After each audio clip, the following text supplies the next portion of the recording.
Greetings everyone, and welcome back to our channel. Today, we are delving into some critical developments in global events, specifically focusing on a paradigm shift in modern warfare. It's a topic that's been gaining significant traction recently, and we're here to break it down for you. Let's dive in. A recent incident in the Sarata region, where an industrial facility suffered damage from an overnight drone strike, has further underscored the game-changing nature of drones in modern military engagements. These unmanned aerial vehicles, or UAVs, are increasingly recognized as fundamental instruments of power, profoundly influencing the course of conflict. Many view the Ukrainian military's ability to sustain their defense against Russia as a testament to the effectiveness of drone technology. Russia boasts a much denser military structure than Ukraine, making Ukraine's continued resistance quite remarkable. In the initial stages of this conflict, Ukraine adopted a defensive stance against Russian aggression, primarily deploying conventional weaponry such as tanks, artillery, and rockets along the front lines. These actions largely limited their attacks to Russian occupation areas, focusing on areas that were occupied by the aggressor. However, as time progressed, the Kiev administration grasped that dismantling Russia's logistical infrastructure, including its ammunition production, fuel supply, and aircraft maintenance sites, could become a critical factor in the outcome of the war. Recognizing the limitations of their existing arsenal, including a finite number of long-range weapons obtained from abroad, Ukraine then undertook an extensive expansion of its own drone production capacities. The outcome has been significant. Ukrainian drones are now launching raids on high-value targets within Russia, striking far behind the front lines. As defense industrial facilities go up in flames, the impact has been significant. This is causing a widespread state of panic in Russia as the defense industry becomes a target. Ukraine's long-range attack drones, or UAVs, aren't just operating on the front lines. They're penetrating deep into Russian territory, targeting manufacturing plants, military infrastructure, and even closed cities previously considered safe. These attacks are throwing segments of Russian industry into chaos, making them realize their vulnerability in this new warfare. The recent series of explosions across various areas such as Smolensk, Kazan, and Tatarstan serves as a stark example, highlighting the Kremlin's lack of preparedness for this emerging form of warfare. So what makes these Ukrainian game-changer drones so effective? How exactly are they able to target Russian industry? What capabilities enable them to conduct such deep strikes into Russian territory? And ultimately, what impact will all of this have on the ongoing conflict? Let's analyze all of this step by step to better grasp the nature of these drone attacks. If you are enjoying this content so far, please do not forget to subscribe to our channel and hit that like button. Your support is incredibly important for our channel's growth, and it allows us to continue bringing you valuable insights into world events.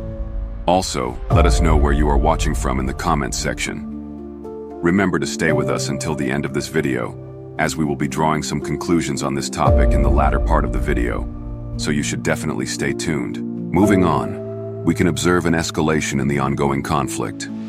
In the past few days, several news outlets around the world have shown unexpected fires and explosions occurring within Russia. Significant incidents included massive explosions at the Smolensk aviation plant and other vital industrial sites in Kazan. According to the initial reports, these facilities are factories responsible for either the production or modernization of Russia's Su-25 fighter jets.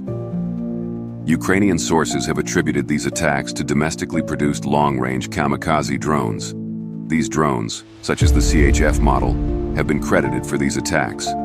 These attacks are not just damaging industrial operations, but they're also affecting Russia's capacity to manufacture its aircraft. The huge impact these attacks are creating is a result of Smolensk and Kazan's status as important industrial centers under Moscow's control. They are situated roughly 600 to 700 kilometers from the Ukrainian border, yet they are being targeted by drones from Ukraine. Some sources are reporting that Ukrainian drones have a range capability of up to 1,500 kilometers, showing Ukraine's expansive reach. These distances show that Ukraine possesses a substantial deep strike capability. Disrupting these facilities can halt Russia's production of critical assets, such as fighter jets and weaponry. For example, if the modernization of Su-25 aircraft is impacted, this would delay the supply of both new and modernized aircraft to the front lines, Despite claims made by the Kremlin that Russia's interior is secure, drones can target even closed cities and industrial locations with seemingly strong defenses. This has made a mockery of President Putin's claims regarding the security of Russian territory. How then did Ukraine quickly assemble such a sophisticated drone force, perhaps at an unprecedented pace in the history of modern warfare? They did this by assembling a varied fleet of remotely operated aircraft, ranging from drones small enough to fit into the palm of your hand to those weighing over 454 kilograms. This approach aimed to make it more complicated for Russia to make any sort of gain in the war, and it also sought to cause Russia to waste their resources and manpower. The ever-evolving scope and growing use of this technology has demonstrated the potential of drones to equalize the battle arena. These technological advancements have also shown the ability of drone warfare to influence how future engagements are conducted. By using a substantial drone force, the Ukrainian military has successfully attacked vital locations inside Russia. The locations included St. Petersburg, Bryansk, Belgorod, Voronezh, Crimea, and the capital, Moscow. Russia's air defense systems, which include the S-500, S-400 Triumph, S-300, Pantsir T, and many more, have been insufficient at preventing Ukrainian attacks. It has proven that Russian air control is inadequate at stopping Ukrainian aerial attacks. In a very public way, Ukraine has recently proven that Russian air defense capabilities are not enough to stop these strikes. This is done by targeting some of the most critical regions in Russia. Kiev's military strategy has once again highlighted the possibility of achieving the unthinkable, effectively plunging areas of President Putin's country into a state of chaos with these attacks. As you may have guessed, the driving force behind these Ukrainian airstrikes was drones. Now let's explore what the latest Ukrainian drone attacks against Russia have accomplished, how drones have reshaped the nature of the fighting, and the effects of these changes on the overall trajectory of the war. Since the start of 2025, Ukrainian forces have conducted a series of impressive drone strikes. Ukrainian drones have not only brought flight limitations to 3 Russian airports, but they have also caused an attack on a major military aviation center. We have recently witnessed a large number of explosions at the aircraft factory in Smolensk, at oil depots close to Tula, at aviation plants in Kazan, and even in critical settlements farther east of Kazan. It is widely known that the Smolensk aviation factory is responsible for the modernization and upkeep of the Su-25 aircraft. The ensuing fires at this plant lasted for hours. There are sources that are claiming that 20 explosions were heard on the same day, marking the most significant attack in that specific area since the war began. Some have also speculated that the Kazan helicopter factory in Tatarstan, as well as the workshops where airframes are produced, may have sustained significant damage. The Russian side is attempting to downplay the scale of these incidents as much as they can. Russian citizens have, however, captured videos of the drones, providing first-hand accounts. In some of these videos, the citizens claim that they saw drones emitting a blue light, followed by explosions. Kazan, the capital of Tatarstan, is more than 600 miles from any area that's controlled by Ukraine, which is creating a great deal of shock in the Russian government. This is a shock due to the fact that Ukraine's drones are able to travel that distance. The Ukrainian side has offered some key evaluations regarding this issue. The director of the Ukrainian Center for Countering Disinformation, which works under the Ukrainian Security and Defense Council, Andriy Kovalenko, has also made some points. Kovalenko has said that explosions did occur in Kazan, and that military sites had been targeted by unidentified drones. He also said that the sites had also sustained damage. Kovalenko also noted that the city is home to several important aviation businesses, which are responsible for a key role in the Russian military-industrial complex. These include an aviation plant and a helicopter factory. He further reported that Kazan is home to an explosives factory that produces air munitions, including Caliber and Iskander missiles. Among the sensitive sites he mentioned was the Kazan aviation plant. The Kazan plant is a key center in the aviation industry and faced sanctions by the European Union after the 2022 invasion of Ukraine. The European bloc has repeatedly stated that this plant is responsible for the production and repair of 216 strategic missile carriers and 222 M3 or 222 M3 long-range bombers. The European Union has also maintained that the plant manufactures parts for the construction of Il-76 strategic air carriers. This statement has provided key clues as to why Ukrainian forces have targeted Kazan. It is no longer the distances that matter for Ukraine. It's the strategic significance of the location. The Ukrainian army can effectively target various Russian military facilities with airstrikes, including air bases, fighter jets, helicopters, bombers, and missile production facilities. Ukraine is capable of targeting all of these key sites. Technologically, it is interesting to discuss how exactly Ukraine has been able to carry out these drone strikes. Many analyses point towards Ukraine utilizing large groups of low-cost drones powered by artificial intelligence. These small aircraft are equipped with GPS and other positioning systems. Some are even capable of autonomous flight. These drones are sometimes programmed with the capability of autonomous flight. They have a range of 600 to 700 kilometers, but some can reach up to 1,000 kilometers. Their guidance algorithms are developed to be capable of bypassing Russian electronic warfare systems. Some reports suggest that Ukraine is using new drone models, like the Shakan 5. Let's now delve into the UAVs that allow the attacks on these targets. We can begin by looking at the D-80 Discovery and E-300 Enterprise models. These UAVs can be used to carry sophisticated equipment and weapons, and also serve as a way to defeat enemy forces. The E-300 is reported to have a range of 3,100 kilometers, an incredible range value. With the E-300, the Ukrainian military can reach all Russian military air bases, strategic facilities, and oil and gas storage sites. Dmytro Shimkiv, the lead investor in the aerodrome project, has suggested that the E-300 could be used in attacks like this. As most people know, Aerodrone was a small-scale manufacturer of agricultural aircraft that weren't highly sought after in either Ukraine or other countries. However, time made them pivot to the military sector.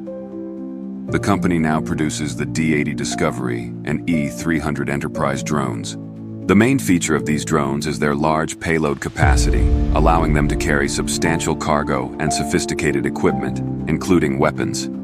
The Discovery has a payload capacity of 80 kilograms, while the Enterprise can carry up to 300 kilograms. These are classified as second-class unmanned aerial vehicles, with missions including reconnaissance, cargo transport to the front lines, and a platform for carrying equipment and weapons. The price of these drones can reach up to $450,000, which is significantly higher than two sets of D-80 drones with their respective cameras and communication systems. These drones also have three critical features. First, they can stay airborne for up to 23 hours. Second, they can carry an assortment of heavy radio equipment for reconnaissance purposes. The ability of these drones to carry reconnaissance equipment that isn't even available to the Ukrainian military is quite remarkable. Thirdly, the E-300 has better stability than other drones, allowing for a 40-fold zoom on its mid-range cameras. The Ukrainian army, for example, often has to make urgent orders for spare parts, but getting them by land takes a significant amount of time. Experts are claiming that the E-300 Enterprise can act as a platform for various equipment, including equipment that no one had ever thought of putting on a drone. When asked about the number of drones produced, the chief investor of Aerodrone, Dmytro Shimkiv, spoke about monthly production and emphasized that these drones are fully fledged aircraft, which are tested according to aviation standards. Dmytro Shimkiv did not give an exact number, however. It is believed that the Ukrainian army possesses a large number of these sophisticated drones, enough to strike Russia numerous times. It must also be noted that the Ukrainian military also has many alternative drones, apart from the E-300. One such drone is the Laika, a Ukrainian-made drone. This drone has been in service since 2021, with speeds reaching 120 kilometers and a flight time of up to 2.5 hours. In March, the aerial surveillance of the 92nd Separate Mechanized Brigade discovered a battery of Russian 220mm rocket launchers deployed and ready to fire near the village of Novonorova in Luhansk Oblast. The Ukrainian army turned the artillery of the 40th Separate Artillery Brigade on the enemy. The Laika drone recorded the destruction of the Russian military equipment. Another drone that is being utilized by the Ukrainian army is the Shark. This is a Ukrainian reconnaissance drone that is used for surveillance and fire control. The first flight of the Shark took place in 2022. It can reach a top speed of 150 kilometers and can stay in the air for up to 4 hours. The first videos of the Ukrainian Shark drone surfaced in January of 2023, and it showed the drone operating in the Donetsk region. There is also the DJI Mavic 3. This civilian quadcopter is incredibly popular due to its adaptability. It has a flight time of 46 minutes and a maximum altitude of 6 kilometers. The drone is equipped with high-quality lenses to aid the Ukrainian armed forces in spotting Russian soldiers from the sky. For instance, in March, the army of the 28th Separate Mechanized Brigade used the Mavic to survey an invasion fortress. And in February, the 93rd Brigade used the drone to record attacks on Russian forces in the Bakhmut area. Beyond its reconnaissance work, the Mavic 3 can also be equipped with a thermal imager or an explosive disposal system. Between January and June of 2024, the Mavic 3 was mentioned 6 times as a reconnaissance drone. There is also the Mavic 3T, which is a reconnaissance helicopter with a thermal imager. Continuing the discussion on the Mavic's adaptability, this drone is equipped with a thermal imager and can also conduct surveillance at night. The next category of drones is the Kamikaze drone. These drones feature a built-in weapon system, which enables them to hover over a target for an extended period of time, then attack rapidly under the operator's command. These drones are also able to conduct combat missions that are laid out by an algorithm. One such drone is the Switchblade 300. The Switchblade 300 is an American kamikaze drone with a top speed of 160 kilometers per hour. The drone has a flight time of 50 minutes and a range of 600 meters. The Ukrainian armed forces first used it in May of 2022 during the Russian-Ukrainian war. For example, in early June of this year, the Security Service of Ukraine released a video of military counterintelligence officers destroying a Russian Buk M1 anti-aircraft missile system and 3 T-72s. This video appeared in January of last year and showed 3 kamikaze drones eliminating Russian forces in their trenches. Also in February, operators of the 93rd Brigade used the drone to record attacks on Russian forces in Bakhmut. Moreover, in the same month, operators of the 92nd Brigade used these drones to eliminate a Russian ammunition depot. The Switchblade 300 drone was repeatedly mentioned in all of these operations. The United States has stated that it is supplying Ukraine with the latest Switchblade 300 Block 20 kamikaze drones. Analyses of this issue have shown that the Switchblade was mentioned in the media far more frequently from January to March of 2024. However, there has recently been no mention of this drone in the media. This could be because there aren't any more of these drones being supplied, that they aren't effective during combat missions, or the videos are not being released for security reasons. In addition to the Switchblade 300, the Pegasus should also be mentioned. These drones are Ukrainian-made. They can fly 400 meters at an airspeed of 50 to 75 kilometers, and they can drop weapons that weigh up to 20 kilograms. These are essentially standard quadcopters made from very simple parts that specialists equip with explosives, therefore turning them into kamikaze drones. These FPV drones were created in collaboration with the UAV Army. For instance, in January of 2024, Pegasus operators used this drone to destroy a Russian tank and an armored personnel carrier. In April, operators of the Ochi-Vid Plat unit of the 59th Separate Motorized Infantry Brigade destroyed a Russian bunker. The number of mentions of this drone in combat is increasing each month.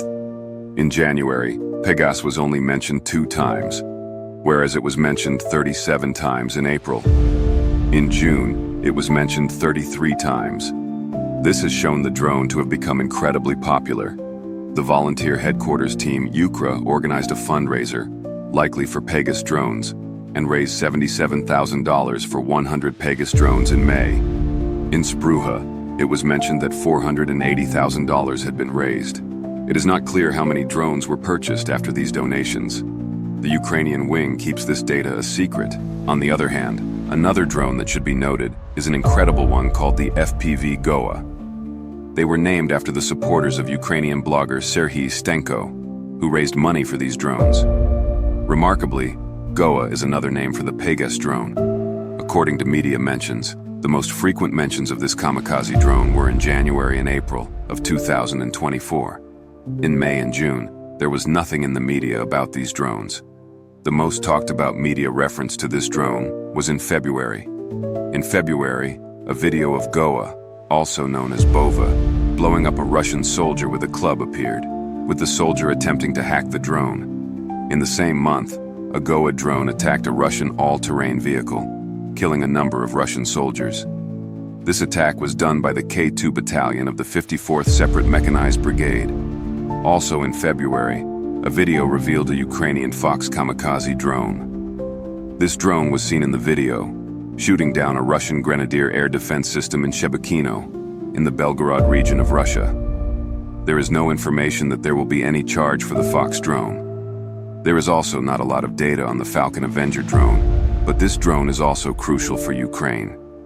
This weapon, another aerial weapon from Ukraine, is an FPV drone. A main feature of the Falcon is its capability to broadcast a video in real time using a camera that is located at the front of the drone. The media has not released the country of manufacture of this drone or its specifications. However, in June of 2024, a video surfaced which showed the destruction of a Russian picket line by this drone. There was also data showing that in March, the fighters of the STNA unit destroyed the Russian Murom-M visual surveillance complex, which was located on the territory of the Kakhovka hydroelectric power station at the time. The Murom monitored the movements of the Ukrainian army around the clock, but Falcon was able to allegedly destroy this system. It is interesting to note that during this period of analysis, in January, the Falcon Avenger UAV was only mentioned once publicly, whereas, in June, it was mentioned 4 times. There is no information regarding a fundraising campaign for the Falcon drone. Apart from this drone, Ukraine also has an Air Falcon drone called the Ram-2. This drone has a combat radius of up to 30 kilometers and a flight range of up to 60 kilometers, and a flight of this drone can last up to 1 hour. Between January and June of 2024, there was only one public mention of this drone. There was also no information regarding fundraising activities for the Ram-2 drone. In short, the Ukrainian armed forces have created a large drone force. Within this army, there are numerous drones for almost every mission. For Russia, this is incredibly threatening, and it is raising the stakes of the conflict significantly. In the future, the Ukrainians can use this drone army to attack important cities such as Moscow and St. Petersburg at any time. This is similar to how they once targeted Crimea on a regular basis. If Ukraine continues to use its drone army so aggressively and efficiently, Moscow could face a massive defeat. The key factor now is who controls the air power and destroys the most strategic targets with drones and missiles. The Ukrainians are showing how adept they are in this field, with innovations happening each day. Just recently, Ukrainian President Volodymyr Zelensky stated that his country was serious about producing 1 million drones. If President Zelensky's production goals are met, and the West contributes to Ukraine's drone and missile inventory through military support packages, it will be a miracle if Russia is able to stand against the Ukrainian war effort. The conclusions for this video will be presented in a moment. Thank you for choosing our channel.